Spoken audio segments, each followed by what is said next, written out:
Swarnandhra 2047 AP vision అజెండాతో రాష్ట్ర పునర్నిర్మాణంలో ప్రతి ఒక్కరూ తప్పనిసరిగా భాగస్వాములు కావాలని రాష్ట్ర సాంఘిక సంక్షేమ శాఖ మంత్రి డాక్టర్ డోలా శ్రీ బాలవీరాంజనేయ స్వామి అన్నారు. ప్రకాశం జిల్లా యంత్రాంగం ఆధ్వర్యంలో స్వర్ణాంధ్ర 2047 విజన్ రూపకల్పనలో భాగంగా ప్రకాశం భవన్లోని గ్రీవెన్స్ హాల్లో మంత్రి డాక్టర్ స్వామి శాసనసభ్యులతో వర్క్షాప్ నిర్వహించారు. మంత్రి డాక్టర్ డోలా శ్రీ బాలవీరాంజనేయ స్వామి అధ్యక్షతన జరిగిన ఈ సదస్సులో ఒంగోలు ఎంపీ మాగుంట శ్రీనివాసులరెడ్డి, కలెక్టర్ తమీం అన్సారియా, ఒంగోలు శాసనసభ్యులు దామచల్ల జనార్దన్, గిద్దలూరు శాసనసభ్యులు ముతుముల అశోక్ రెడ్డి, మార్కాపురం శాసనసభ్యులు కందుల నారాయణ రెడ్డి, కనిగిరి శాసనసభ్యులు డాక్టర్ ముక్కు ఉగ్గ నరసింహారెడ్డి, జాయింట్ కలెక్టర్ రోణంకి గోపాలకృష్ణ తదితరులు పాల్గొన్నారు.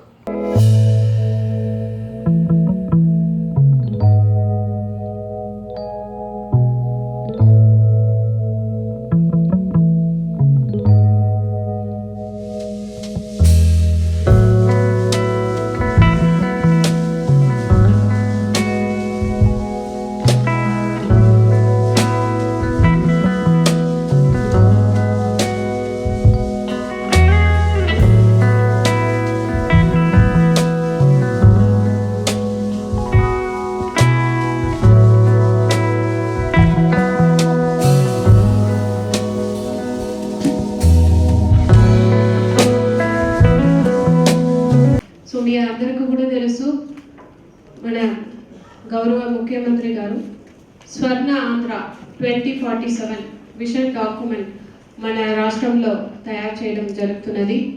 సో దాంట్లో డిస్ట్రిక్ట్ నుంచి మాస్టర్ ట్రైనర్స్ తయారు చేసి then we had many meetings Swarna Andhra 2047 తయారు చేయడానికి డిపార్ట్మెంట్ వారీగా ఈ విజన్ డాక్యుమెంట్ అనేది ఎలా తయారు చేయాలి అనే డిస్ట్రిక్ట్ లెవెల్లో కూడా అందరికీ కూడా ట్రైనింగ్ ఇవ్వడం జరిగింది. గత 2 నెలలుగా ఈ డాక్యుమెంట్ ప్రిపరేషన్ అనేది జరుగుతున్నది.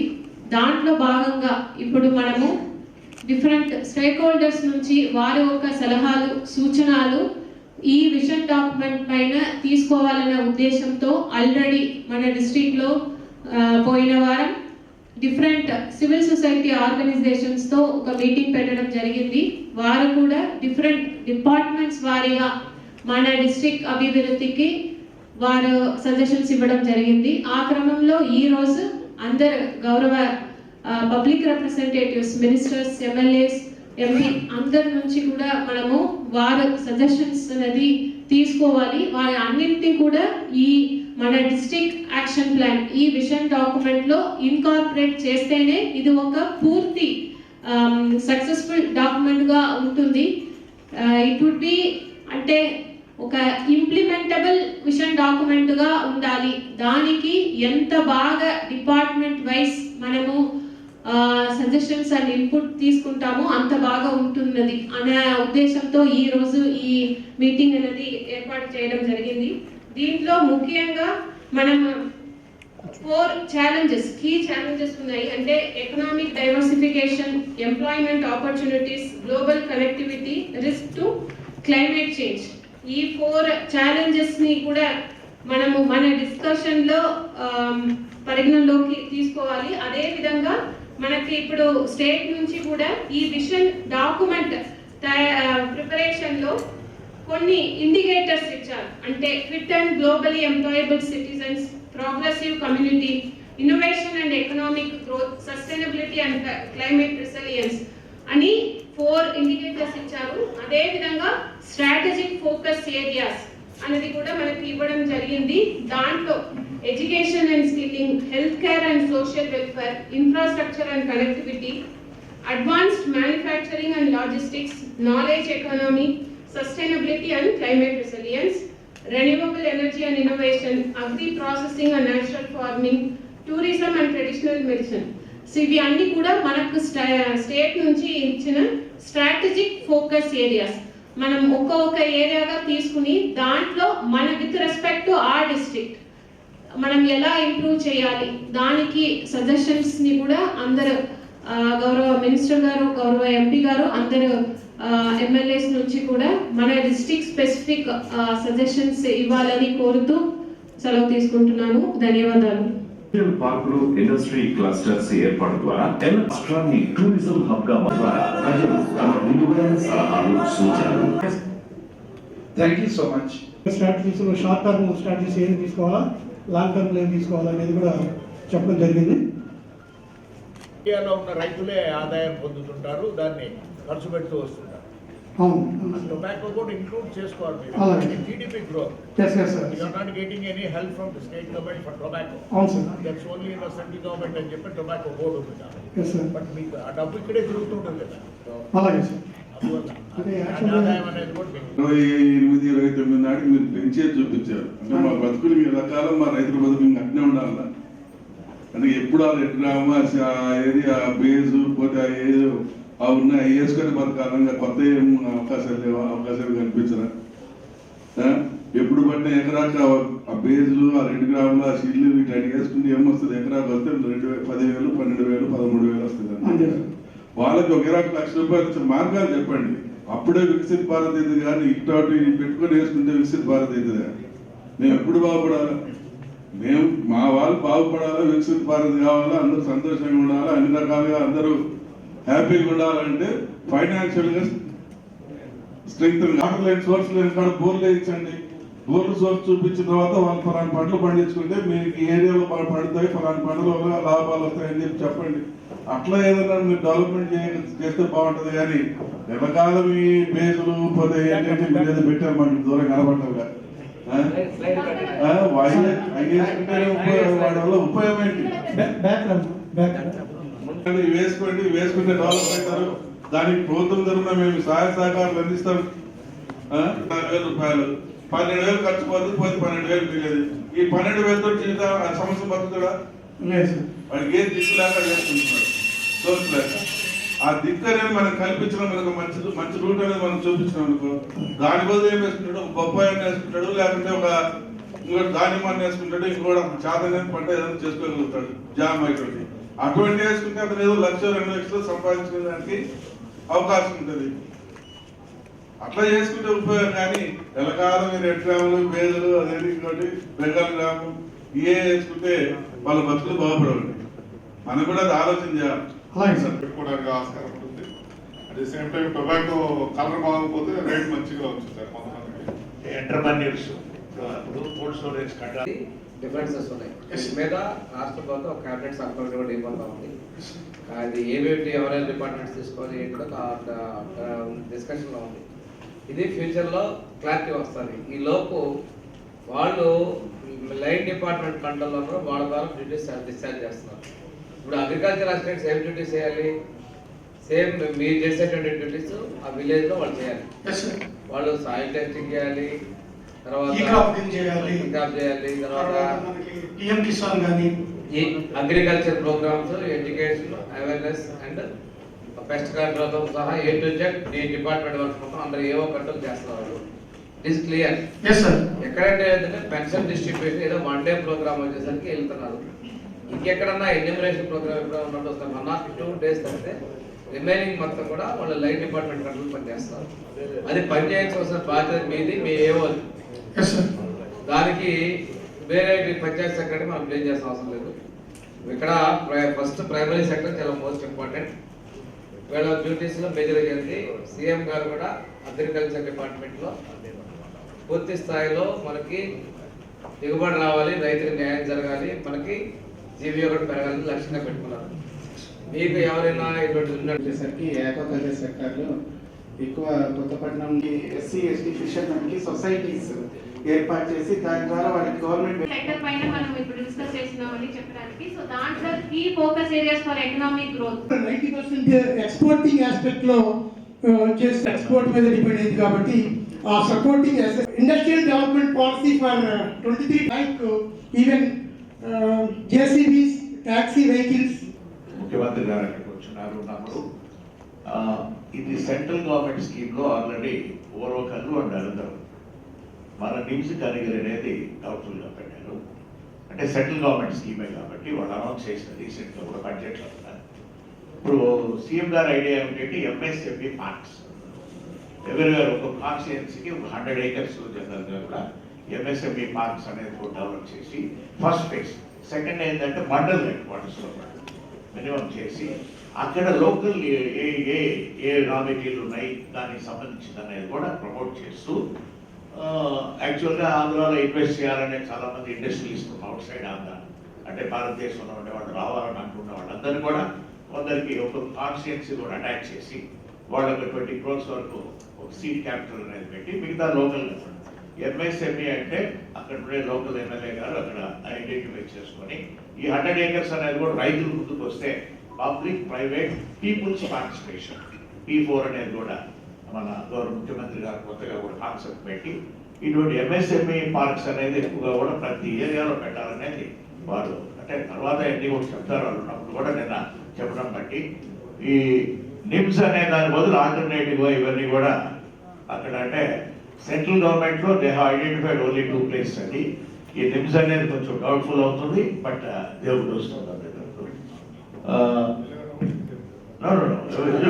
ఇవన్నీ డబ్బులు కావాలంటే వెళ్ళకుంటే పోయినసారి 14-19లో అది వాళ్ళు తీసుకెళ్ళి అది వాళ్ళు ముఖ్యమంత్రి గారిని అడిగారు. నేను అడిగితే లాస్ట్ 5 years లో ఉన్నప్పుడు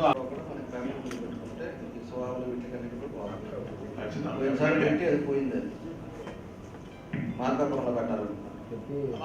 స్టేట్స్ సంబంధించినన్ని కూడా వస్తాయి. స్టేట్స్ నీకు డెవలప్ ఆల్టర్నేట్ చూడాలి. అదే నేను గట్టిగా అడుగుదాను. మీరు అంతా చెప్పారంటే కదా అవేర్నెస్ రా మెటీరియల్ అంటే ఇటు సైడ్ వచ్చేసి ల్యాండ్ కాస్ట్ ఎక్కువ ఉన్నది.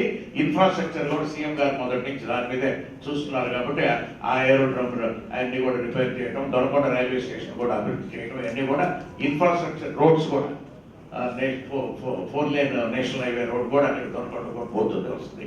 ఇవన్నీ అమరావతి నుంచి అందువల్ల ఇన్ఫ్రాస్ట్రక్చర్ ఉంటే దాన్ని చేయాలని. ఇప్పుడు మార్కాపురంలో అనేది మనం ముందు ఏదో ఒక ప్రాజెక్ట్ ఒక చిన్న లెవెల్ ప్రాజెక్ట్ అన్నా వస్తే ఒకటిసారి జేడీ గారు కొంచెం దాని గురించి ఆలోచించండి. వాట్ బెస్ట్ కెన్ ఇప్పుడే మీరు క్వాడ్స్ ఇటువంటి చెప్తున్నారు కదా, అవైలబిలిటీ ఉన్నాయి ఆ ఏరియాలో. ఇక్కడ గిద్దలూరు ఉన్నాయి, క్వాడ్స్ ఉన్నది, కొండలన్నీ కూడా మార్కాపురం ఉన్నాయి. ఆ క్వాడ్స్ గురించి కూడా దాన్ని స్టడీ చేస్తే అందులో 80% సబ్సిడీ అంటే ఉన్నానో మనం తీసుకొని రావచ్చు ఉన్నప్పుడు కూడా. అసలు సబ్సిడీ ఏ ఇండస్ట్రీస్కి ఇస్తారని చెప్పండి. ముందు మేము పోయి తిరుగుతాం. దేశంలోనే అత్యంత వెనుకబడిన ప్రాంతాలలో పశ్చిమ ప్రకాశం ఒకటి అని చెప్పి దానిలో భాగంగా మనకు వెనుకబడిన ప్రాంతం కింద కేంద్ర ప్రభుత్వం ఇచ్చేటువంటి 50 కోట్ల సంవత్సరానికి ఇచ్చేది మాకు ఇస్తా ఉన్నారు. దేనికోసం ఇస్తా ఉన్నారనంటే ఇది పూర్తిగా వెనుకబడిన ప్రాంతం అని ఇస్తా ఉన్నారు. మీరు మాట్లాడేటువంటి ప్రతి విషయాలలో ముందు ఉన్నటువంటి తూర్పు ప్రాంతం అన్ని పెడతామని చెప్తా ఉన్నారు. మేము వెనుకబడి ఉన్నామని చెప్పి గొంతు నోరెత్తి మా నారాయణ రెడ్డి అయితే రోడ్లు పట్టుకొని జిల్లాను అనౌన్స్ చేసినట్టు చేపించుకున్నాడు. మా ముగ్గురు నారాయణ రెడ్డి మేమందరం కలిసి మేము మిమ్మల్ని ఏమడుగుతున్నామంటే ఇండస్ట్రీస్ ఏమన్నా పెట్టండి. ఏ ఇండస్ట్రీ ఇన్వెస్టర్ ఎప్పుడు వస్తాడనంటే అతనికి ఇన్సెంటివ్స్ అక్కడ వస్తేనే ఇన్వెస్టర్ వస్తాడు. మీరు అక్కడ ఉన్నటువంటి కాన్స్టిట్యున్సీకి మీరేమో ఒక్కొక్క కాన్స్టిట్యున్సీలో ఒక్కొక్క మండలం పెట్టి ఏదో అక్కడ మనకు చూపించాలని డిస్ప్లేలో చూపిస్తున్నారు తప్పితే అక్కడ చూపించే దాంట్లో అది ప్రాక్టికల్గా పాసిబిలిటీ అయ్యేటువంటి అంశాలు లేవు. మనకు కావాల్సింది మీరు ఏపీఐఐసి ద్వారానో లేకపోతే ఇండస్ట్రియల్ డిపార్ట్మెంట్ ద్వారానో మీరు ఒక 1000 ఎకరాలు 100 ఎకరాలు 200 ఎకరాలు మీరు అక్కడ అలొకేట్ చేసి ఇదే పలానా ఫార్మాకి లేదా పలానా అగ్రి బేస్డ్ ఇండస్ట్రీకి పలానా దీనికి ఇక్కడ మీరు ఇక్కడ పెడితే ఈ ఇన్సెంటివ్స్ మేము ఇస్తాము అనేటువంటిది ప్రభుత్వం వైపు నుంచి అనౌన్స్ చేయగలగాలి. వెళ్ళిపోవడం తప్పితే వేరే ఏమి ఉండదు. మాకు వెనుకబడిన ప్రాంతాల యొక్క ప్రజల తరఫున మా వాణిని మేము వినిపించేది ఏంటంటే మీరు మాకు ఎక్కడైనా పెట్టండి, నాకు ఎదులూరు పల్లె మార్కాపురంలోనే పెట్టండి, ఉపాధికి వచ్చేటువంటి ఒక ఇండస్ట్రీ అక్కడ దారి చూపేదానికి. ఏదో మీరు అన్నారు, ఇప్పుడు ఎంపీ గారు అన్నారు దొనకొండలో 22,000 ఎకరాలు ఉంది, వాళ్ళు ఎవరో వస్తామన్నారని. ఎస్ పెట్టండి, దొనకొండలో పెట్టండి, మా ప్రాంతంలో పెట్టండి. దాని ఆ ఇబ్బంది ఉందండి అక్కడ మాకు. అది కూడా చూడండి కొంచెం. అవి అడ్మినిస్ట్రేషన్ లో భాగమే. ఆర్ఎన్బియా లేకపోతే నేషనల్ హైవే ఆర్ఎన్బి అనుకుంటున్నాను నేను. అది ఒకసారి చూడండి, అది కూడా చూడండి మీరు. మరి మేము వస్తుంటే ప్రజలు మమ్మల్ని అడుగుతుంటే సమాధానం చెప్పలేని పరిస్థితి. గత ప్రభుత్వంలో రోడ్లు అధ్వానంగా ఉన్నాయని మేము చెప్పాం, ఇప్పుడు చాలా అధ్వానంగా ఉన్నాయి ఇప్పుడు కూడా. అది కొంచెం చూడండి. ఇదైతే మా ప్రాంతం తరపున మేము మాట్లాడుతూ ఉన్నాం. దయవుంచి మా మంత్రి గారికి స్పెషల్ గా రిక్వెస్ట్ చేస్తా ఉన్నాం, మీరు కేబినెట్ లైన్ మాట్లాడండి. ఇది మీ మీద బాధ్యతది. మా వెనుకబడిన ప్రాంతాన్ని కాపాడవలసిన బాధ్యత జిల్లా పెద్దగా మీరున్నారు. మా ప్రాంతాన్ని, మా ఘోషని మీరు వినిపించి న్యాయం చేయమని మిమ్మల్ని కోరుతా ఉన్నాం మేము. అంటే 10 మంది కూడా చెప్పి ధర కూడా చెప్పడం ఏంటంటే వాళ్ళు బాధ్యతగా తీసుకున్నారు, అది పెడుతున్నారు. కొత్తగా కూడా సాంక్షన్ త్వరలో చేయబోతున్నారు. అది వాళ్ళేమో బ్రహ్మాండంగా ఉన్నారు, మనకేం ప్రెషర్ ఏం పడుతుందంటే మీరు మాకు ఎందుకు ఇప్పించట్లేదు, మన మీద ప్రెషర్ పడుతుంది ఏంటున్నా నేను. మేము అట్లా ఇప్పించలేమంటే మా ప్రభుత్వ పద్ధతి ఇది కాదు. గత ప్రభుత్వంలాగా ఆ విధమైనటువంటి విధానాలు మా ప్రభుత్వం లేవని చెప్తున్నాము. మంత్రి గారు ఇది ప్రత్యేకంగా దృష్టి పెట్టాలని చెప్పి మీరు మాట కింద తీసుకొని మొదటిగా మన లీడర్, మన గౌరవ ముఖ్యమంత్రి వర్యులు పార్లమెంట్ స్పీకర్ గారికి చెప్పి నా పేరుని చైర్మన్గా ఒక పార్లమెంట్ స్టాండింగ్ కమిటీ చైర్మన్స్లో ఒక చైర్మన్గా, అంటే 24 డిపార్ట్మెంట్లీ రిలేటెడ్ స్టాండింగ్ కమిటీస్ అని ఉంటాయి అక్కడ పార్లమెంట్లో కూడా. వెరీ అవన్నీ యాక్టివ్ కమిటీస్ అన్నీ కూడా. అందులో ఒక కమిటీకి, అంటే housing and urban development affairs అనే కమిటీకి నన్ను ప్రతిపాదించి వారు స్పీకర్ గారికి, అందులో ముఖ్యమంత్రి గారికి హృదయపూర్వకంగా ఈ సమావేశం తరఫున వారికి కూడా ధన్యవాదాలు కూడా తెలుపుతున్నాను. అదేవిధంగా లోకేష్ గారు కూడా దానిని కూడా ప్రతిపాదించి వారు కూడా నన్ను కూడా ఒక చైర్మన్గా కూడా చేసినందుకు వారికి కూడా హృదయపూర్వక ధన్యవాదాలు కూడా తెలుపుతున్నాను. నేను ఈ కమిటీ అంటే ముఖ్యంగా కూడా ఒక 2 minutes చెప్తానండి. ఇది చాలా అవసరం ఉంది ప్రతి ఒక్కరికి కూడా. ఎందుకేంటంటే ఈ డిపార్ట్మెంటల్ రిలేటెడ్ అర్బన్ డెవలప్మెంట్ అన్న తర్వాత దాంట్లో వచ్చే ఐటమ్స్ అన్నీ కూడా అమృత్ అవుతున్నది, కదులుతున్నది. ఇక మనకు ఇంపార్టెంట్గా స్వచ్ఛ భారత్ ఉంటుంది. మామూలుగా అంటే మిగతా ఈ డెవలప్మెంట్ ప్లాన్స్, పీడీఏ ఉంటుంది, హడ్కో ఉంటుంది, ఎన్బిసిసి ఉంటాయి. ఇవన్నీ కూడా రాబోయే రోజుల్లో ముఖ్యంగా మనం ఎంత ఎత్తున ఏంటంటే డిస్ట్రిక్ట్ అంటే ముఖ్యమంత్రి గారి సహకారంతో అనుకోండి, ఒక వారు ఇచ్చిన అవకాశాన్ని ప్రకాశం జిల్లాకే పూర్తిగా కూడా నా వంతు చైర్మన్గా కూడా దాన్ని ఉపయోగించుకోవాలనేది కూడా నేను మనస్ఫూర్తిగా నిర్ణయం చేసుకున్నాను. నేను ఎందుకంటే లక్కీగా ఆ సెక్రటరీ ఈ అర్బన్ డెవలప్మెంట్ వారు తెలుగువారే, గుజరాత్ కేడర్ అయిన శ్రీనివాస్ గారని. అందువల్ల మనం కూడా ఇక్కడ మనకు అవసరమైన లోకల్ బాడీస్ అనేది చాలా ఉన్నాయి ఇక్కడ మన ప్రకాశం జిల్లాలో. అంటే మన కార్పొరేషన్స్ అయినా మున్సిపాలిటీస్ అయినా కూడా వాటికి ఎక్కువగా కూడా అన్ని విధాలుగా కూడా అమృత్ స్కీమ్లో తీసుకురావచ్చు. రకరకాల స్కీములు అన్నీ ఉన్నాయి. నేను మీకు ప్రత్యేకంగా మా ఆఫీస్ ద్వారానే మీ అందరికీ కూడా పంపిస్తాను. నేను అందులో మనం పూర్తిగా ఏంటంటే ఏ విధంగా మనం పెంపొందించుకునే దాని కొరకు, దీనికి ఎక్స్ట్రా ఫండ్స్ తీసుకొచ్చే దాని కొరకు ఒక ప్లానింగ్ కూడా కలెక్టర్ గారి ద్వారా కూడా, మంత్రి గారి ద్వారా, స్వామి గారి ద్వారా కూడా మనం తయారు చేసుకొని ముఖ్యమంత్రి గారితో కూడా మాట్లాడి, అంటే స్టేట్ గవర్నమెంట్ రికమెండ్ చేయాలన్నప్పుడు కూడా స్టేట్ గవర్నమెంట్ కాస్ట్ షేరింగ్ బేస్లోనే ఉంటుంది, వాళ్ళు షేరింగ్ ఉండేటప్పుడు ఖచ్చితంగా ఇది నా వంతు బాధ్యతగా ప్రకాశం జిల్లాలో ఒంగోలు ఎంపీగా కూడా వాగుంటు కుటుంబాన్ని ఎప్పుడు కూడా గెలిపించుకొని వచ్చాడు. కాబట్టి ఈ మహత్తరమైన అవకాశాన్ని మన ముఖ్యమంత్రి వాళ్ళు చంద్రబాబు నాయుడు గారు, లోకేష్ బాబు గారు కూడా నాకు ఇచ్చారు. కాబట్టి ఈ ప్రాంత అభివృద్ధికి ఖచ్చితంగా నేను ఉంది. అదేవిధంగా డ్రింకింగ్ వాటర్ కూడా చెరువులు నింపుకోవాల్సిన పరిస్థితి ఉంది. కాబట్టి దాని గురించి బ్రీఫ్గా నమస్కారాలు. కలెక్టర్ గారికి కానీ, అదేవిధంగా మంత్రి గారికి, జేసీ గారికి, ఎంపీ గారికి, శాసనసభ్యులకి, అధికారులకి అందరూ కూడా నమస్కారాలు తెలియజేస్తున్నాం. ఈరోజు ఏదైతే ఆయన ముందుతోటి సెంట్రల్ నుంచి కూడా ఎక్కువ నిధులు కూడా మన జిల్లాకు వచ్చే విధంగా, మంచి ప్రాజెక్టులు వచ్చే విధంగా కృషి చేస్తారనేది ఖచ్చితంగా మేము అందరం కూడా నమ్ముతున్నాం. అదేవిధంగా ఇప్పుడు ఉండే ఏదైతే ఈరోజు ఒక సమావేశం ఏర్పాటు చేశారో, ఒక మంచి సమావేశాన్ని ఈరోజు ఒక 3-4 నెలలు అవుతా ఉంది. దానికి సందర్భంగా ఈరోజు జిల్లాలో 2047 ఏదైతే స్వర్ణ ఆంధ్ర 2047 ముఖ్యమంత్రి గారు పెట్టారో, దాని మీద మన జిల్లాలో మనం ఏం చేసుకోవాలి, ఏ విధంగా మనం ముందుకెళ్ళాలి అనే దాని మీద ఈరోజు అధికారులందరినీ అందరూ కూడా పిలిచి ఈరోజు ఈ సమావేశం పెట్టుకోవడం కూడా చాలా సంతోషమైన విషయం. దీంట్లో అందరూ కూడా మన వాళ్ళంతా కూడా మాట్లాడారు.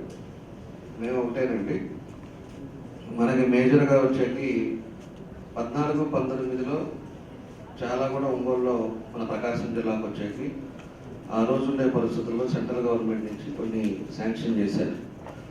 ఏదైతే చేశారో ఆ రోజు ఉండే మనకి దొనకొండ ఇండస్ట్రియల్ క్యాడర్ కానీ, లేకపోతే IIIT కానీ, కొన్ని మన పేపర్ మిల్ కానీ, ఇవన్నీ కూడా కొన్ని ఏంటంటే నెక్స్ట్ గవర్నమెంట్ వచ్చిన తర్వాత ఇవన్నీ కూడా పోయినాయి. మళ్ళీ మనకుండే దాంట్లో సోర్సు ఇప్పుడు పశ్చిమ ప్రాంతం కూడా వెనకబడిన ప్రాంతం అని చెప్పేసి ఇవన్నీ కూడా పరిస్థితులు ఉన్నాయి కాబట్టి మనకి వెలుగుండ అనేది చాలా ఇంపార్టెంట్. దాంతోపాటు అక్కడ ఇండస్ట్రీ ఏం తీసుకొస్తే బాగుంటుంది అనేది కూడా మనం కూడా ఒక సజెషన్ చేసుకొని అందరం కలిసి ముఖ్యమంత్రి గారికి తెలియపరిస్తే అది ఖచ్చితంగా వస్తుంది. అంతేగాని మా ప్రాంతం ఇట్లా పోటీ అనేది కరెక్ట్ కాదు. పశ్చిమ ప్రాంతం ఎప్పుడు వెనకబడింది అనేది మేము అందరం కూడా చెప్తున్నాం. సో దానికి సపరేట్గా డిస్టిక్ను కూడా సపరేట్ ఇవ్వాలని చెప్పేసి కూడా మనం కోరుతా ఉన్నాం. మార్కాపురం సపరేట్ డిస్టిక్ అయితే అక్కడ ఉండే ప్రాంతంలో నీళ్ళ వసతి కూడా వచ్చి ఒక ఇండస్ట్రీస్ వస్తే ఆ ప్రాంతం కూడా డెవలప్ అవుతుందనేదే అందరి ఉద్దేశం కూడా. కాబట్టి అలాంటిది ఏది ఉందనేది కూడా మనం అందరం కూడా చూసుకోవాల్సిన అవసరాలు ఉన్నాయి. ఏదంటే మనం మాట్లాడేది అనేది కాకుండా మనం మన జిల్లాకి ఏది తీసుకొస్తే కరెక్ట్ అనేది కొన్ని ఇండస్ట్రీస్ మంచిది మనం కూడా సజెషన్ చేసుకుంటే అందరం కూడా కలిసి ముఖ్యమంత్రి గారిని అడిగే పరిస్థితి తీసుకొస్తామని చెప్పి కూడా తెలియజేస్తా ఉన్నాం. బీచ్ కూడా మనం టూరిజం డెవలప్ చేసుకోవాల్సిన అవసరం ఉంది. బీచ్లో మనకంతా కూడా చీరాల ఇటంతా కూడా ఎట్లా డెవలప్ అయిందో అదేవిధంగా మన దగ్గరకు వచ్చే లోపల మన జిల్లాలో ఉండేది ఫార్మా ఇండస్ట్రీ కూడా ఆ రోజు లోకేష్ గారు పాదయాత్ర వచ్చినప్పుడు ఖచ్చితంగా ప్రకాశం జిల్లాకి ఫార్మా ఇండస్ట్రీ ఇస్తానని చెప్పారు. ఆ ఫార్మా ఇండస్ట్రీ కూడా మన పశ్చిమ ప్రాంతంలోనే ఎక్కడ దానికి ఫీజిబిలిటీ ఉంటుందో, ఎందుకంటే ల్యాండ్ ఎక్కువ అక్కడ ఉంది కాబట్టి ఎక్కడ పెడితే బాగుంటుంది అనేది కూడా మీరు ఒక సజెషన్ చేస్తే దాని ప్రకారంగా అది కూడా మనం ముఖ్యమంత్రి గారిని కలిసి దాన్ని కూడా అనౌన్స్ చేయించుకుంటే బాగుంటుందని చెప్పేసి కూడా మేము తెలియజేస్తా ఉన్నాం. ఇంకా 12 ఎకరాల దాకా మనం ప్రొటెక్ట్ చేయాల్సిన అవసరాలు ఉన్నాయి.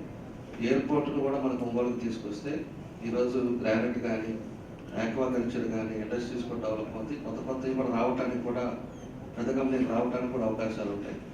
అది ఈరోజు ఒంగోలు కూడా చుట్టూరు మనకి దగ్గరగా 160-200 కిలోమీటర్లు ఉన్నాయి కాబట్టి మనకు ఒకటి చిన్నది ఒక ఎయిర్పోర్ట్ అనేది వస్తే మాత్రం ఖచ్చితంగా ప్రాంతం డెవలప్ అవడానికి అవకాశాలు ఉంటాయని చెప్పి దాన్ని కూడా అందరం కూడా కలిసి వెళ్ళి ముఖ్యమంత్రి గారిని కలవాల్సింది. అది కూడా ఇంపార్టెంట్. మన ఎంపీ గారు కూడా దాని మీద గట్టిగా పైన కూడా సెంట్రల్లో మినిస్టర్ కూడా మన మంత్రి ఉన్నాడు కాబట్టి అది కూడా మాట్లాడుతూ ఉన్నారు. అదేవిధంగా మనకు వచ్చే లోపల ఈ పల్పుది కూడా ఏషియా పల్ప్ పేపర్ మిల్ కూడా మనకి వెళ్ళిపోయింది కాబట్టి దాన్ని కూడా మనం ఒకసారి దృష్టి పెట్టుకొని ఖచ్చితంగా ఐటీసీ వాళ్ళు పెడతారా లేకపోతే గవర్నమెంట్ పెడతారా అనేది కూడా మనం చూసుకోవాల్సిన అవసరాలు ఉన్నాయి. దానికి ఎలక్ట్రిసిటీ కానీ ఇవన్నీ కూడా సబ్సిడీ కూడా ఇచ్చారు కాబట్టి ఇందాక మన వాళ్ళు చెప్పినట్టు అన్ని డీకేలు డాటర్ ల్యాండ్స్ కొన్ని పర్మిషన్ రాకుండా కొన్ని సబ్సిడీలు రాకుండా ఇవన్నీ కూడా ఉంటాయి.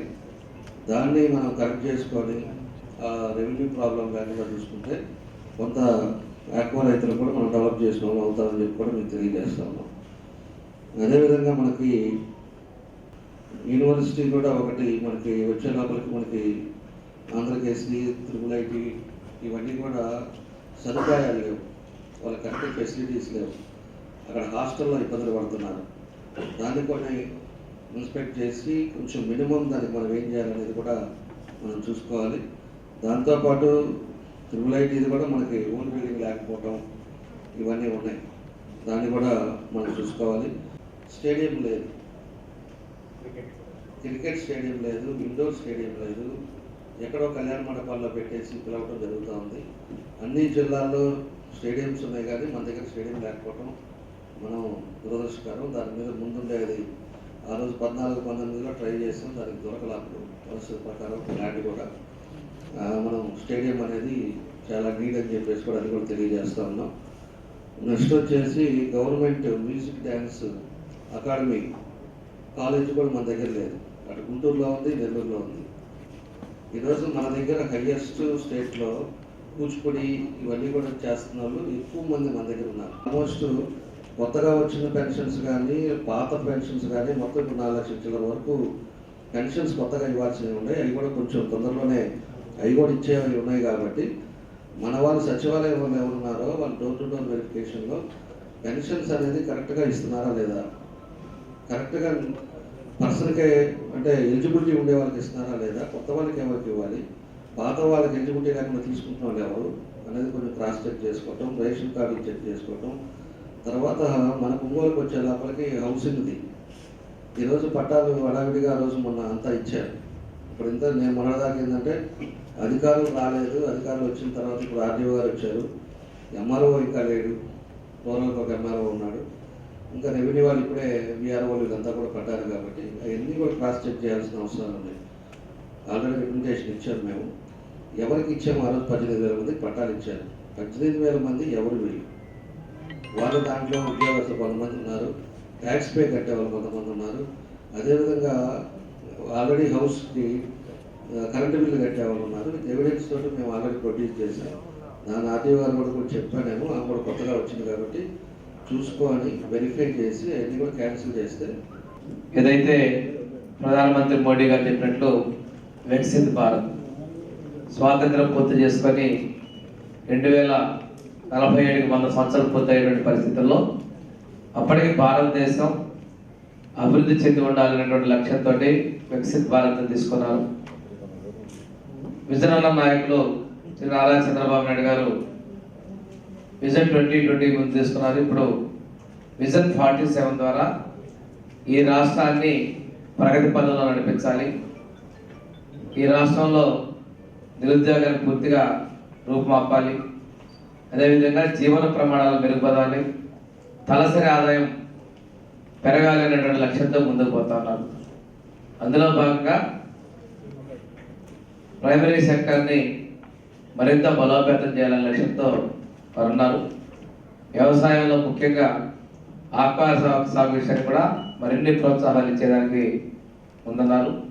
హార్టికల్చర్ ఒకసారి చూసుకుంటే అనంతపురం జిల్లా తీవ్రంగా దుర్భిక్షణ ఉన్న ప్రాంతాల్లో 14-19లో ఆ రోజు మన ముఖ్యమంత్రి గారు తీసుకున్నటువంటి చర్యల వల్ల ఈ రోజు కూడా మంచి ఆదాయాలు వస్తూ ఉన్నాయి. అదేవిధంగా సస్యశ్యామలంగా ఉన్న పరిస్థితి. ఈరోజు ఎన్డీఏ ప్రభుత్వం, తెలుగుదేశం, జనసేన, బీజేపీలు కూడా మా ప్రతి ఒక్క ప్రాంతాన్ని మండలం యూనిట్గా అభివృద్ధి పథంలో నడిపించాలని లక్ష్యంతో ముందుకు పోతున్నారు. మనకి మేనిఫెస్టోలో చెప్పినట్టుగా 20 లక్షల ఉద్యోగాలు కల్పనే లక్ష్యంగా పెట్టుకున్నట్టుగా యువతకి స్కిల్ డెవలప్మెంట్ ఇవ్వాలి. అదేవిధంగా యువతని సేవల్ని సమర్థవంతంగా ఉపయోగించుకోవాలనే లక్ష్యంతో ముందుకు పోతా ఉన్నాం. ప్యారలల్గా ఇండస్ట్రీస్ని ఏర్పాటు చేసుకుంటూ ఈరోజు స్కిల్ సెన్సెస్ కూడా చేపడతా ఉన్నారు. మొట్టమొదటిసారిగా మంగళగిరిలో పైలట్ ప్రాజెక్ట్గా చేస్తూ దాన్ని బేస్ చేసుకొని సాఫ్ట్వేర్లో మార్పులు చేసుకొని రాష్ట్ర వ్యాప్తంగా కూడా స్కిల్ సెన్సెస్ చేపట్టి వారికి ఉపాధి కల్పించే విధంగా చర్యలు తీసుకోబోతా ఉన్నారు. పరిశ్రమలకు కూడా మనం ఒకసారి 2014-15లో మన ప్రభుత్వంలో ఉన్నప్పుడు మండల స్థాయిలో 1-2 MSME పార్కులు కూడా మనం ఆ రోజు ఐడెంటిఫై చేసి ప్రోత్సహించే విధంగా ముందుకు వచ్చాం. చిన్న చిన్న ఔత్సాహిక పారిశ్రామికతను ప్రోత్సహించే విధంగా మనం చర్యలు తీసుకున్నాం. మన తర్వాత కాలంలో అది పక్కన పడడం జరిగింది. ఇప్పుడు మళ్ళీ ఆ విధంగా కూడా మనం ముందుకు పోతున్నాం. మన జిల్లా విషయంలో ప్రభుత్వం పారిశ్రామిక ఫార్మా రంగాన్ని ముందుకు తీసుకురావాలనే ఆలోచనలో ఉంది. దాంతోపాటు గ్రానైట్ పరిశ్రమను కూడా మరింత ప్రోత్సహించే విధంగా ముందుకు పోతున్నాం. మన జిల్లాలో కూడా ఉన్నటువంటి హార్టికల్చర్కి, అగ్రికల్చర్కి విస్తృతంగా ప్రోత్సహించేదానికి చర్యలు తీసుకుంటున్నారు. పెద్దలు చెప్పినట్టు వెలుగొండ ప్రాజెక్ట్ని ఈ ప్రభుత్వంలోనే వీలైనంత తొందరలో పూర్తి చేసే విధంగా మనం చర్యలు తీసుకుంటున్నాం. ఇప్పుడే అశోక్ రెడ్డి గారు చెప్పారు, వెలుగొండ పూర్తి అయితే మా పరిచయం ప్రాంతం విజన్ 2047 మేము గోల్స్ రీచ్ అవుతున్నాం. తప్పనిసరిగా మనం ఈ వెలుగొండ ప్రాజెక్ట్ పూర్తి చేస్తాం. దాని విధంగా మీకు తెలియజేసుకుంటూ